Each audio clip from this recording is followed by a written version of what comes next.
भद्रकाली कामरूपा महाविद्या यशस्विनी महाश्रया महाभागा दक्षयागविभेदिनी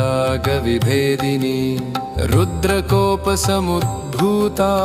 भद्रमुद्रा शिवङ्करी चन्द्रिका चन्द्रवदना रोषताम्राक्षशोभिनी इन्द्रादिदमनी शान्ता चन्द्रलेखा विभूषिता भक्तार्तिहारिणी मुक्ता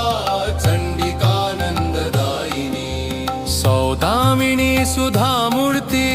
दिव्यालङ्कारभूषिता सुवासिनी सुनासा त्रिकालज्ञा धुरन्धरा सर्वज्ञा सर्वलोकेशी